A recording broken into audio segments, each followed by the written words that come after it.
ये कहानी साल 2169 में शुरू होती है। उस दौर में लोगों को जेनेटिक इंजीनियरिंग के जरिए 25 साल की उम्र में बूढ़ा होना बंद कर दिया जाता है।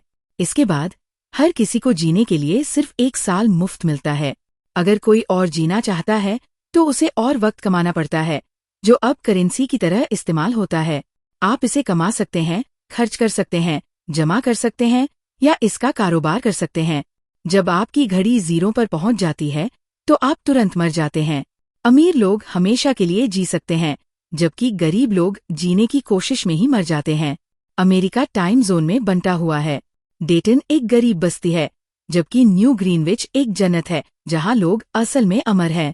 कहानी में विल सेल्स नाम का एक फैक्ट्री वर्कर है जो डेटन में अपनी माँ राहेल के साथ रहता है।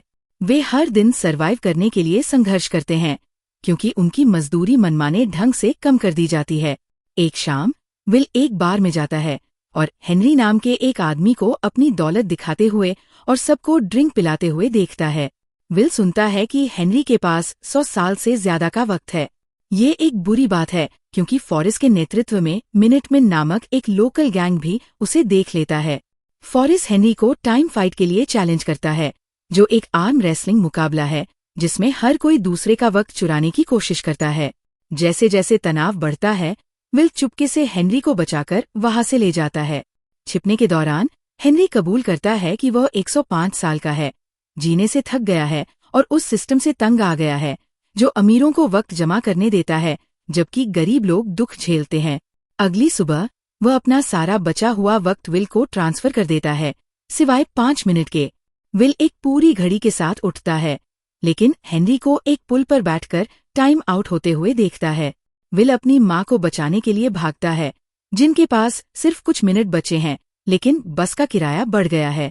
वह घर भागती है, लेकिन वे एक दूसरे को कुछ सेकंड से चूक जाते हैं। राहेल विल की बाहों में मर जाती है। अब दुख से भरा हुआ विल न्यू ग्रीनविच की ओर जाता है, अपने नए वक्त के साथ शानदार जिंदगी जीता है। वह एक लग्जरी होटल में चेक इन करता है। सिल्विया नाम की एक अमीर महिला की नजर उस पर पड़ती है और वह उसके पिता फिलिप वेस द्वारा होस्ट किए गए एक हाई स्टेक पोकर गेम में शामिल हो जाता है। विल बड़ी रकम जीतता है। सिल्विया उससे आकर्षित होती है। वेस उसे अगले दिन एक पार्टी में इनवाइट करता है। विल सूट पहनकर हवेली जाता है। सिल्विया फ्लर्ट करती है और वे तैरने के लिए निकल जाते हैं, लेकिन उनकी मस्ती तब खत्म हो जाती है जब टाइम कीपर्स, एक पुलिस फोर्स जो टाइम क्राइम को ट्रैक करती है, वहां पहुंच जाती है। उनका लीडर एजेंट लियोन विल पर हेनरी की हत्या का आरोप लगाता है। वे विल की कहानी पर विश्वास नहीं करते और इसके बजाय उसका ज्यादातर वक्त ले लेते हैं, जिससे उसके पास दिन गुजारने के लिए मुश्किल से 2 घंटे बचते हैं। मौके का फायदा उठाते हुए विल सिल्विया को बंधक बना लेता है, एक बंदूक चुरा लेता है और भाग जाता है, लेकिन पीछा करने के दौरान उनकी कार क्रैश हो जाती है। मिनटमैन उन्हें ढूंढ लेते हैं और सिल्विया का वक्त चुरा लेते हैं, जिससे उसके पास सिर्फ 30 मिनट बचते हैं। बेताब होकर विल उसे अपना कुछ वक्त देता है।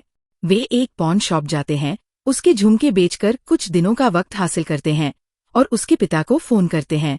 विल 1000 साल की फिरौती मांगता है, अपने लिए नहीं बल्कि टाइमलाइन में बांटने के लिए, जो गरीबों के लिए एक सोशल वेलफेयर सिस्टम है। वेस मना कर देता है। सिल्विया टूट जाती है। अगले दिन वो विल से कहती है कि वो उसके साथ रहेगी। वे टाइम बैंकों को लूटना शुरू कर देते हैं और लोगों को वक्त देते हैं। वे अब एक घड़ी के साथ बोनी और क्लाइड है। उनकी रॉबिन हुड वाली हरकतें सुर्खियों में आ जाती हैं, लेकिन उनका पीछा टाइम कीपर्स और मिनटमैन दोनों कर रहे हैं। आखिरकार फॉरेस्ट उन्हें पकड़ लेता है और विल को एक और टाइम फाइट के लिए चैलेंज करता है। विल फॉरेस्ट को हावी होने देता है, फिर बाजी पलट देता है और एक ही झटके में उसका सारा वक्त छीन लेता है। फॉरेस्ट मर जाता है। उनकी तमाम कोशिशों के बावजूद कीमतें बढ़ती रहती है। सिस्टम ढल रहा है। विल और सिल्विया को एहसास होता है कि उन्हें एक बड़ा झटका देना होगा। 10 लाख साल। सिल्विया खुद को चारा बनाती है, अपने पिता को लुभाती है। जब वेस उसे गले लगाता है तो विल चुपके से अंदर घुस जाता है और उसे तिजोरी खोलने के लिए मजबूर करता है।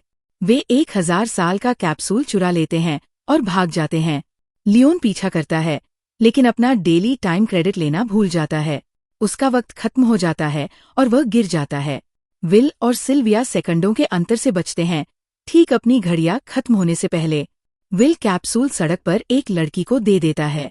टाइमलाइन सिस्टम गरीबों को वक्त से भर देता है और अराजकता फैल जाती है।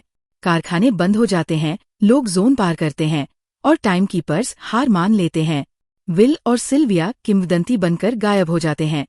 अभी भी बैंकों को लूट रहे हैं, अभी भी वक्त का पुनर्वितरण कर रहे हैं और अभी भी टूटे हुए सिस्टम को तोड़ रहे हैं।